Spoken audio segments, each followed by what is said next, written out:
Welcome, everyone, to our fourth session in our Lenten series based upon the grace of Les Misérables. In week one, we explored the character of Jean Valjean and the idea of grace. In week two, we were joined by our son Andrew, who delved into Inspector Javert and the idea of justice and when grace collides with justice. Last week, Jane, along with Anna Miller, explored the character of Fantine and the notion of poverty. This week, we're going to be led by my friend Bill Thurston and our chair of the Board of Deacons, who's going to delve into the characters of Marius and Cosette and the notion of love. Our son Andrew commented to me several days ago that this series has taken on a scope and an importance greater than any of us ever anticipated as our Lenten journey has merged with a journey for all of us through this pandemic. And really the two are not exclusive or dissimilar in their seriousness. And with that background, Bill, how did you and I begin to explore together this story of Les Mis? Roy and I went in his pickup truck with 3 dogs to Kansas to hunt the elusive quail, all but one of which went home safe, by the way. As it was such a long drive, we talked about a lot of things, but we got into talking about this series, and Roy introduced me to the concept. And so I would look things up with my phone on the internet about articles about Les Mis, and we would talk about it. So we have had a lot of conversation, great conversation about the subject, and we look forward to today. Very good.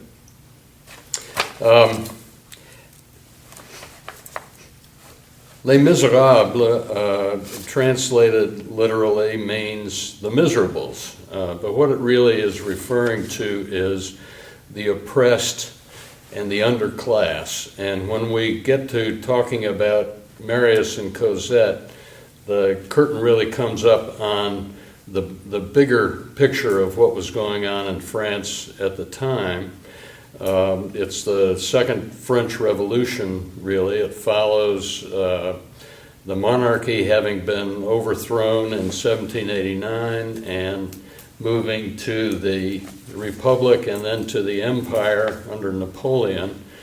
And now there has been a restoration of the monarchy, and none of those changes seem to have helped the underclass become less oppressed. To me, watching the movie is like seeing a nightmare, and I think particularly of the sequence where Fantine is shown just having been fired from her job and is in this nighttime horrible situation of people with painted faces and dyed hair and absolutely no scruples, and she is completely victimized by everything that's going on. But that's probably true of the whole society at the time, at least the underclass of the society. There's the problem of Javert and Valjean. Javert just will not let go. Valjean begins as having been a thief and is transformed, and we'll talk more about that. There's the sequence I just mentioned about Fantine being overcome with the underclass, the Thénardier, who don't seem to have any scruples at all, are common thieves in running their inn, and the extreme uncertainty of the revolution. So all of this gives you that feeling that you have when you have a nightmare that things are completely out of control and are just rolling over you. So Marius appears, and he is young and a romantic, and he's passionate about things. He starts off because he was raised by his grandfather as a royalist. And I'd sort of like to ask you, Roy, to talk about that, because there's more detail in the book, which Roy has read and I have not, than there is in the movie. But to talk about Marius' background. Certainly. Marius's father had served as a colonel under Napoleon, a highly decorated soldier, and at the Battle of Waterloo, on the battlefield, Napoleon named Marius's father a baron, gave him the title of a baron. But Marius's mother died young. He was raised not by his father, but by his grandfather, who cut him off from his father, forbid any conversation about the father. So because the grandfather had grown up under the Bourbon dynasty, under royalism, his grandfather was a bourgeois who was completely given to the royalists.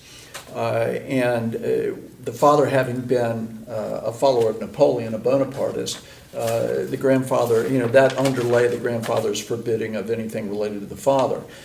Marius was raised as a royalist under his grandfather. Being a passionate young romantic, this being a romantic novel from the Romantic period of literature, Marius was completely devoted to royalism until his dying father asked to see Marius. By the time Marius reached his father, the father had passed away, the colonel had passed away, but had left a brief note for Marius, which opened Marius's eyes to the love that his father had always had for him. The father used to actually, on Sunday mornings, sneak into the back of a church and hide behind a pillar to watch Marius sitting in a pew in a Sunday morning church service. That was the level of the father's love to Marius. So Marius threw away royalism. As a result, he had a break from his grandfather. He left penniless, basically, from the house of his grandfather, and became devoted to the memory and the beliefs of his father. He became, at this point, more of a Bonapartist in his leanings. Until later in our story today, he became all about love once he had encountered Cosette. And then finally he becomes maybe not completely tied to republicanism, but nonetheless joins in with his friends at the barricades toward the end of the novel. Now, an interesting thing about Marius is the autobiographical element here to his story with that of Victor Hugo himself, Victor Hugo being the author of Les Mis. Victor Hugo's father was a general under Napoleon who went to serve for a period in Spain, Spain having been conquered by Napoleon. Hugo's mother was a royalist, however, and so she separated from Hugo's father. She came back to Paris, bringing the young Victor Hugo, with her. He was raised as a royalist. He was later reconciled with his father and developed Bonapartist leanings after that. I mean, you can see how the story of Marius and the story of Victor Hugo himself dovetail together. So Hugo was writing of his own background here. Well, and not only of his own background, but probably of some of ours. Remembering back when we were young and the world was open to us, how we bounced maybe from one thing to another as our passions changed. And by the way, Marius was, at the barricades, Marius was all of 22 years old. Yeah. And so the impetuousness of youth, I mean, let's give him a break. Oh, yeah. No, I think it's a very sympathetic picture. And what Matt Rawls says about it is that God calls us all the time to move forward into an uncertain future. And I think we can all think of examples of that, how the best laid plans are upset, and you look back over your life and there are things there that you hadn't been in your plan originally, and that's because the future is uncertain and we don't have control like we might like to. But he also says there's a time between going into the wilderness and the time when you understand why you are there. And I thought that was a great question that affects us today. We are going into something of a wilderness with not being together for this, for example, where we have to have social distancing and don't have group meetings and can't have worship services the way that we have before. And so we have this uncertainty about the future, and we still wonder why we're in the wilderness and what we do about it. That time when you decide what to do about it seems to me came to Marius on the barricades when they were told that the people of Paris had not risen in revolution like they had counted on. And you'll remember in the movie how they all sort of became quiet and looked at each other on the barricade, and then little Gavroche starts their revolutionary anthem, and one by one they join in, and by the time they remember where they are and who they are and why they're on the barricade, and they are re-energized for it. Have you ever had the experience when everything seems to be turned upside down?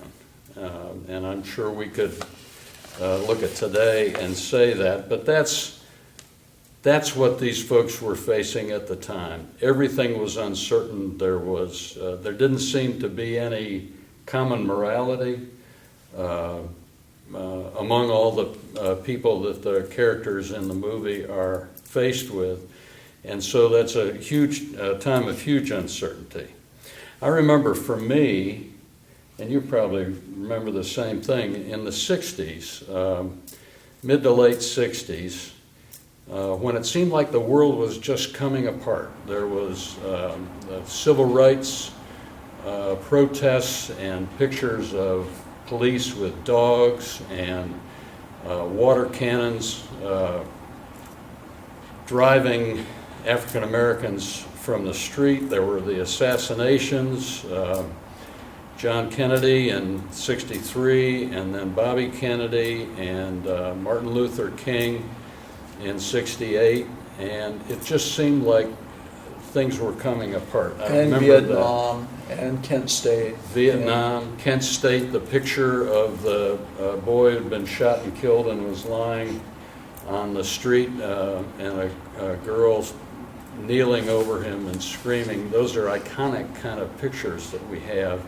And everything, I remember thinking, I was in my late teens, early 20s, I remember feeling like the world was coming apart, and why, and where is it going, and where do I fit in it? Sort of like standing on the deck of a wildly pitching boat, which I have experienced, trying to get a sail down, and there's no steady point. There's the deck is heaving, and you have to have one hand for yourself and one hand for whatever you're trying to do, and it's that kind of feeling, and I think that's what is evoked by the movie. We'll talk more about the kind of wilderness that we're in now in a few minutes, but to go on to Cosette, what is striking, I think, about her when she is first introduced with the Thénardiers in the movie, and she is treated as little better than a scullery maid. And yet she dreams, and she has the doll that she holds, and she can dream of a soft lady and soft cloth and so forth. And it's just amazing to me how resilient children can be that way. The Thénardiers are unworthy of anybody's trust, and so of course she doesn't trust them. Earlier in the movie and in the novel, Valjean is hardly worthy of anybody's trust. The bishop trusted him, but Valjean ran off with his silver, all but the candlesticks. And then because of his transformation, when he and Cosette are escaping in the carriage at night, you may remember that she is asleep on his lap and he is singing, and one of the lines in there shows his amazement that she trusts me.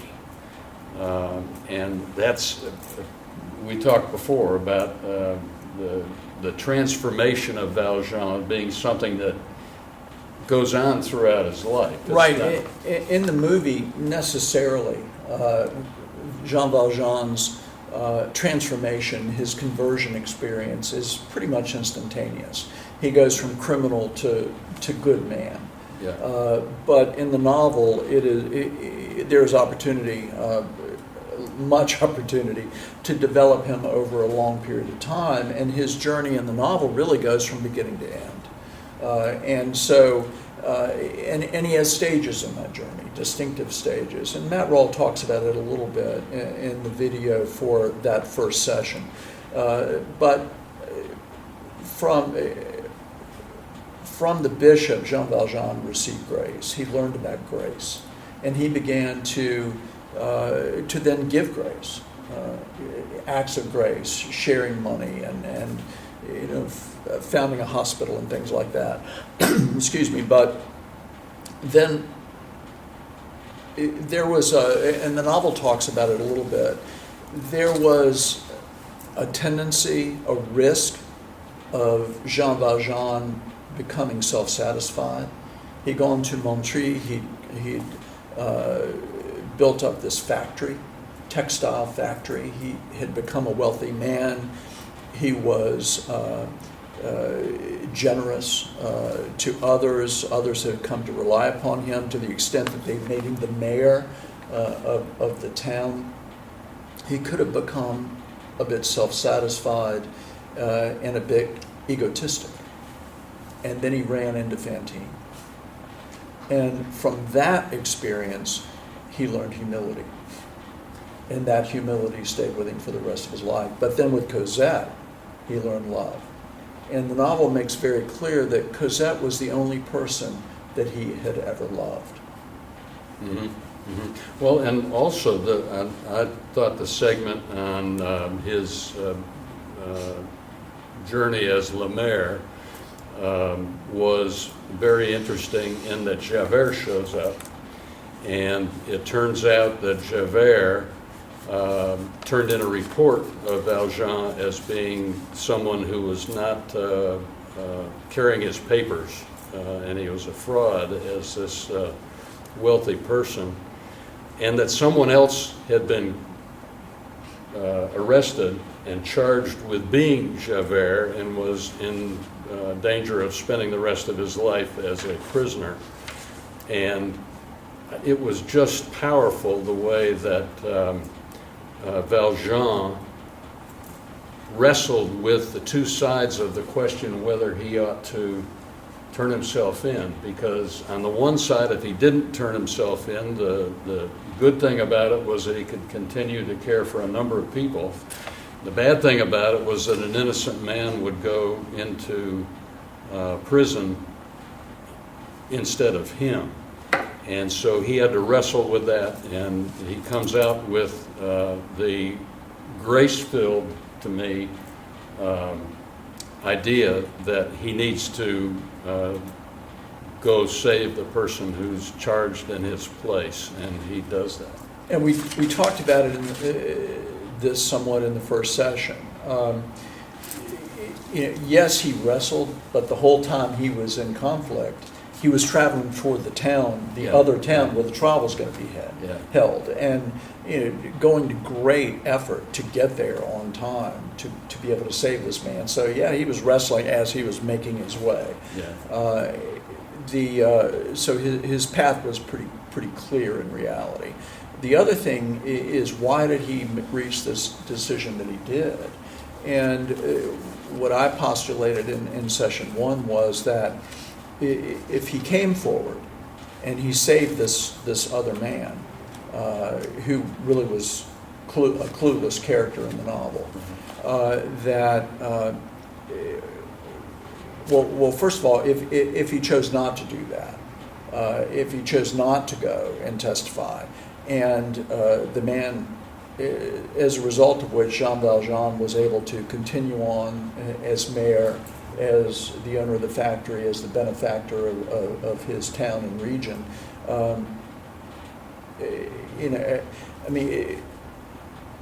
if he was denied that, if Javert came and denied him of that because he testified, that was on society, that was on justice.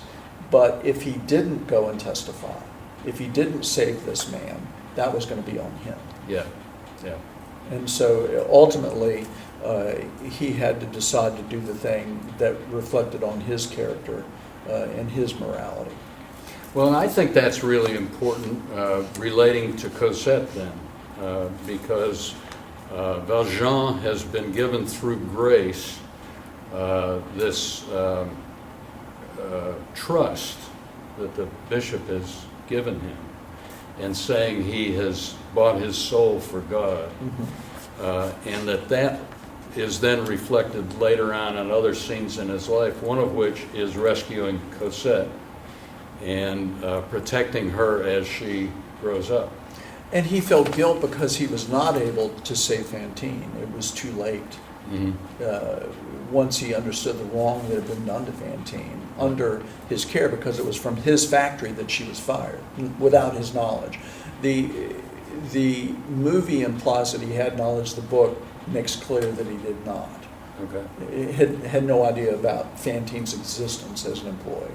But once he did find out in the novel, he in essence made a promise to her on her deathbed in the hospital that he would save her daughter, and he did.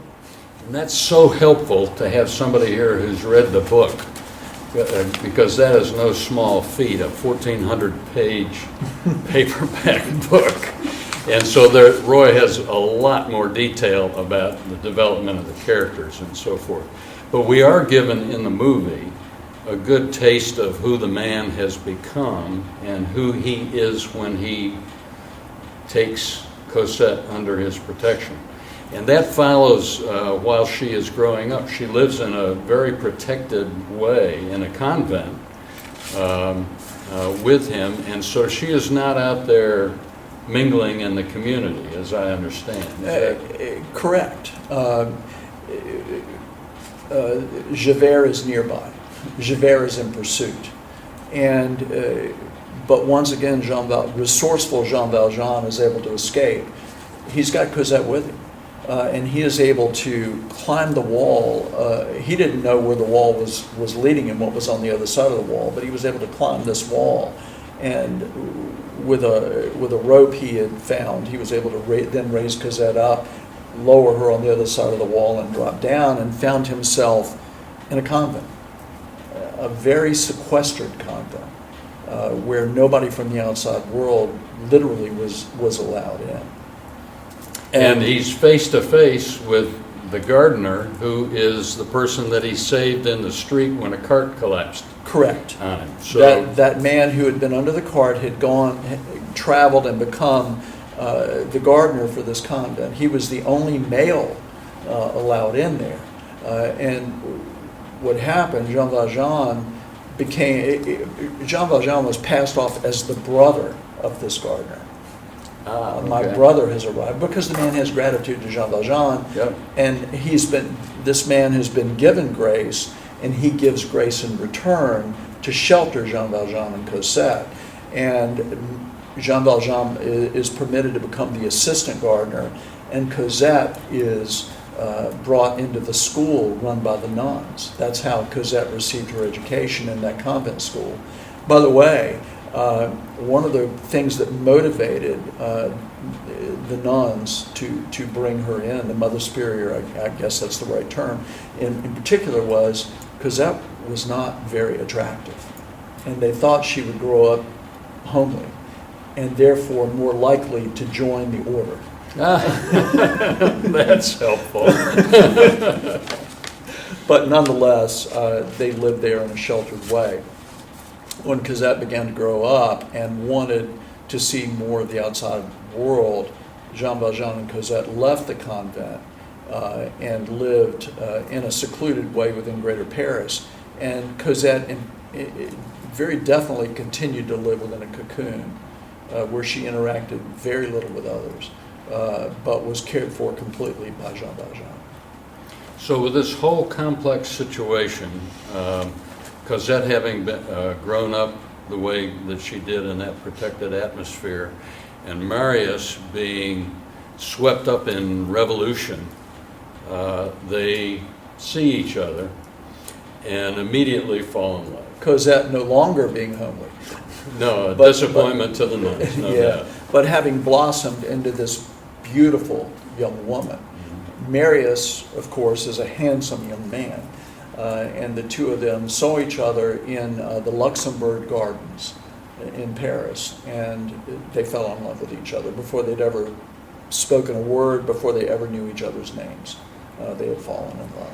And what is there about that that's rational? None of it. None of it is the falling in love, the love at first sight idea is just completely irrational and the exact opposite end of the arranged marriage. Just something that is purely serendipity. What do we think about love at first sight these days? We think it's kind of frivolous, right? An infatuation, puppy love, we've got all kinds of names for it. So why is it in the story, in Les Mis? Why is and it's toward the end of the novel, right? Well, I mean, their love happens a little bit earlier, but in terms of their love progressing and them actually getting together, you're moving toward the end of the novel. Yeah. And so Hugo is trying to say something there. That amid this nightmarish existence, love can still blossom. Yes. And not with rationality, not with planning, but love can still happen. And it's maybe it's driven by the very fact of the uncertainty of the times. We've heard stories about people meeting, people that we've known meeting each other before World War II or during the war and falling in love and immediately getting married before he is sent off to war. And that doesn't make sense, but it is love. And what I think it is instead of dismissing it as fairy tale kind of stuff, is to think about it in the sense of hope. How could that possibly happen without hope? And I think that's what Victor Hugo is getting at. Right, and by the way, I'm aware of a wedding that happened last weekend. And the big celebration, the crowd, the party, none of that was able to happen because of the pandemic. But the couple wanted to go ahead and be married and have the party later. And so that's what transpired. But when you think about it, that young couple wanted to face the times that we're in right now together as a married couple, committed to one another. Right. And it's very similar to what happened with Marius and Cosette. Yeah. And I think it's something that's common to the human condition. The idea of marriage and the commitment to each other and joining forces, so to speak, joining hearts, it is like having children. People continue to have children even in the worst of times, and it's because of hope for the future. Matt talks about, let's see, he talks about the difference between passions and rationality. This sort of love that we're talking about inflames the passions and makes life worth living. It has us see things beyond ourselves. It carries hope when all surrounding experience says there is no hope. And then he mentions Kierkegaard, who says passion inflames and sagacity cools. And that's part of probably all of our lives. He says, neither this heat nor this cold, nor the combination of these two is the pure air of the eternal. And so I would suggest that perhaps the fire of youthful passion and the restraint of mature wisdom are fine in their place, but the pure air of the eternal is transformative, as it was with Jean Valjean.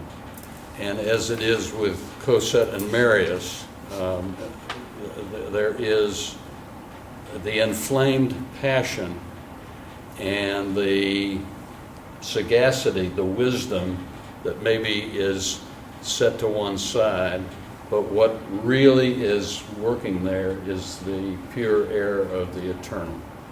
And that is what we think of as being hope.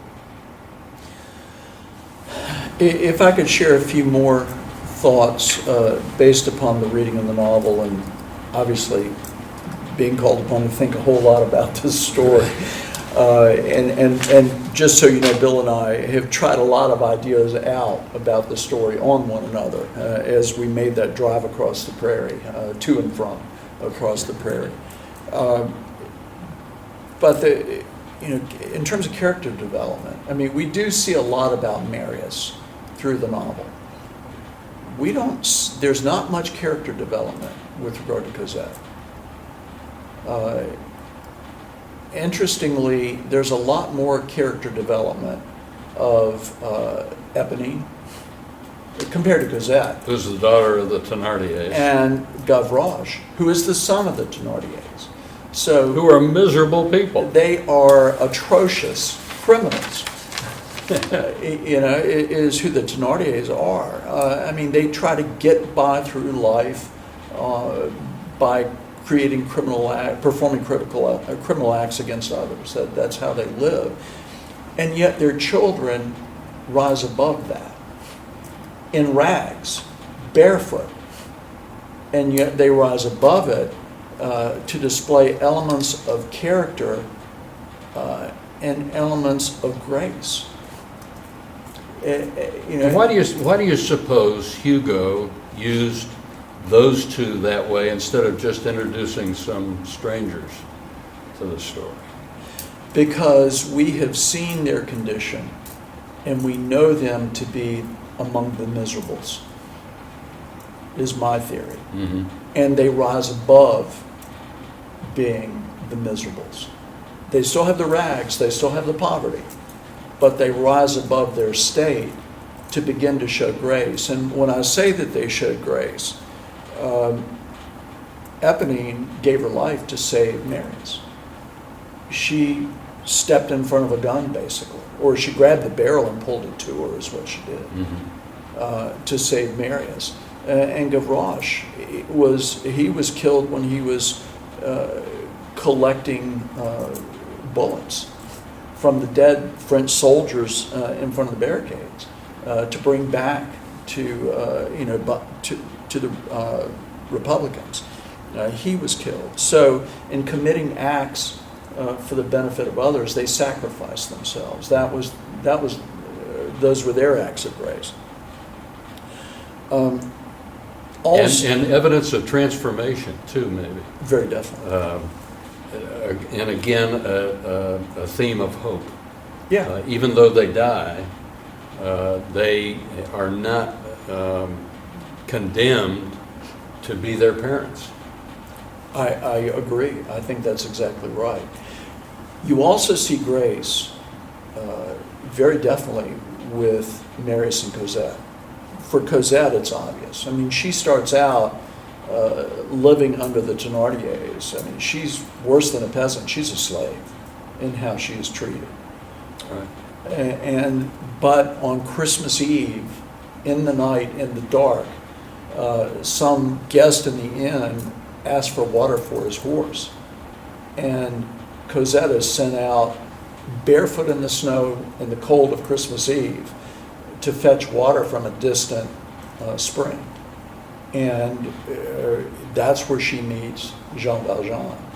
You know, she encounters this stranger who says, "Don't be afraid, let me carry the bucket for you. What's your name?" "Cosette." And he realizes he's found Fantine's daughter. Yeah. And the grace begins there. He carries the bucket. Mm-hmm.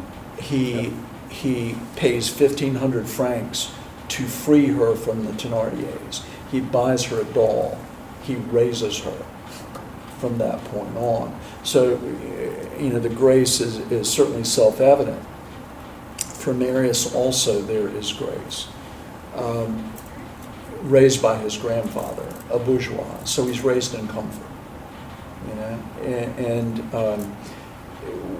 After he is wounded, severely wounded at the barricades, and he is saved by Jean Valjean, who carries him through the sewers of Paris to rescue him. So there is grace from Jean Valjean. He is brought to the home of his grandfather by Jean Valjean and left with his grandfather, who cares for him, and where Marius recovers and is reconciled with the grandfather, and the grandfather takes him back into the fold. So by the way, Marius is always a somewhat noble character. He when he breaks with his grandfather following the death of his father, the colonel, when he breaks with his grandfather, he leaves with very little in his pocket, and the clothes on his back and a few francs, basically, and makes his way in the world really among the peasants. I mean, he lives extremely humbly, but yet he always remains noble. His head's always in the books and in the clouds, basically, as a true romantic should. But that's his character, and then he experiences the acts of grace, that I've already indicated. My feeling about Marius and Cosette, I mean, yes, Marius has swung, his pendulum has swung between various obsessions up to the point of the ripe old age of 22. And yet, once he gets to the barricades and he participates in that act of republicanism, which was important to Victor Hugo, he's also demonstrating leadership. I mean, at one point, after Marius almost single-handedly repulses an attack on the barricade, the first attack on the barricades, with a keg of gunpowder is how he did it. Leave now or I'll blow us all up. And so the troops withdrew, and Marius asked, "Who's the leader?" And I can't pronounce the name correctly, but Enrolas, however the proper pronunciation, whatever it would be, says, "You are." He demonstrates leadership, and he shows bravery, without yet being completely committed to what his beliefs were going to settle into. So he's lived his whole life preparing for that moment, and there's a purity about him and a nobility about him. Cosette, grown up, raised by Jean Valjean, within the grace of Jean Valjean, within the care of nuns, and then amongst gardens and flowers and all of that. And she likewise is pure. Yeah, maybe we don't know a lot about her, but she's pure. And so the two of them come together. And maybe love is a bit irrational, but it's real. It happens. It happens in the world today. Mm-hmm. And so you have this merger of two pure individuals into a pure couple who have both received all of this grace. Mm-hmm. And so they are prepared to then lead forward without being beholden to anything of the past. They're not beholden to royalists. They're not beholden to Napoleon. They're not, they've shaken free from all those ties, and they're ready to carry their love into the future. And there, I think, lies the hope that Victor Hugo is trying to share. Yeah, I agree, and a lot of that development must happen in the book. It does, and that's why I'm talking so long, frankly, is to try to get that out. Yeah, the movies essentially has to be more superficial in the development of those themes, but at the same time, it does show the passion of the love they have for each other. And it is treated in the way that it is going to develop. It's like the sapling that's going to develop into a great tree. And you still get the feeling it's a beginning of something very solid, and not just an infatuation. And that's the hope that you're talking about. Right. And hope comes through grace. And all of the kind of instances of grace that we've been talking about have led to that. And not only lead to the passion, but then by extension to the solidity and wisdom of something long term. And what is grace but love? Unmerited love. Yeah. And these two had unmerited love for each other. They just saw each other, and it was love at first sight. And it's not something that's earned, that we can earn. So that says a lot about Lent. And we should talk about that. What does Les Mis have to do with Lent? Why do we do this series now? And I think it is in the uncertain times. Think back to Jesus' lifetime and the period of 40 days leading up to the crucifixion, and how everything seemed to be so wrong, so upside down. Rome was firmly in charge. Israel was firmly oppressed. And there didn't seem to be hope anywhere there. And then particularly you get to the crucifixion and Jesus saying, my God, why have you forsaken me?" And there's the absolute bottom. I mean, that's sort of the bottom of history. Why have you forsaken me? And then, as it turns out, God had not forsaken him, because then Easter happens. And to me, the Les Mis, as much as I know about it, not having read the book, is that kind of story that gets us thinking in terms of our own lives and our own society. We think today, and this wasn't on anybody's mind when this series was thought of, we think of today and the pandemic and how that has changed our lives just in the last 10 days, 2 weeks, and is likely to continue with that change. We're not lost. We have the grace of God that we look to, that we trust in, and therefore we have hope. If you go to Scripture, and I mean, you've done seminary classes and I haven't, My study is more undergraduate than a seminary program.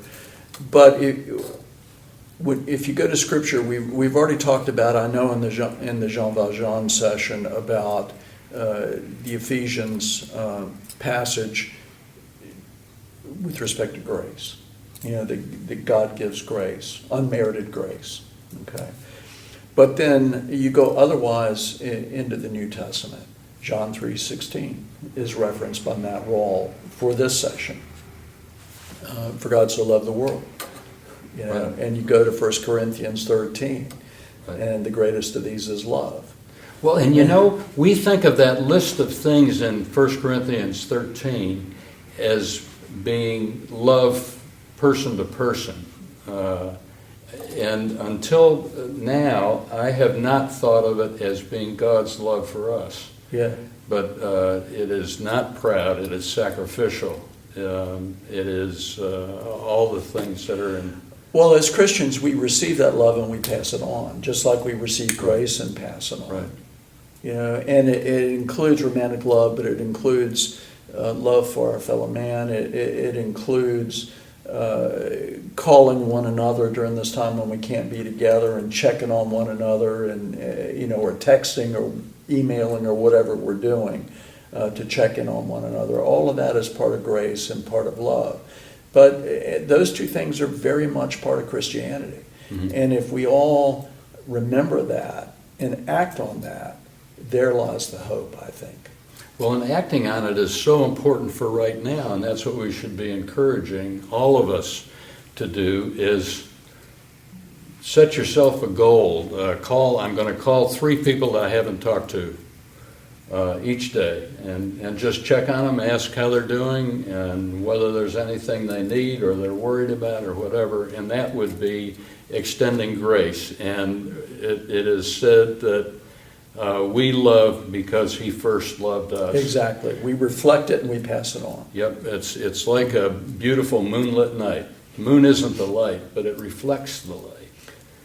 Or, how about the moon and the stars in Kansas? You want to talk about that? Oh, man. We were out in the middle of nowhere, and it was something that I had been looking forward to about this trip, was being able to look up on a starry night and see millions and millions of stars, and it was true. It's the first time that I've seen the Milky Way in a long time. Yeah. Then I saw it again in Panama. Okay. Saw the Milky Way again. Excellent. Twice in 1 year. All right. Well, are we done here?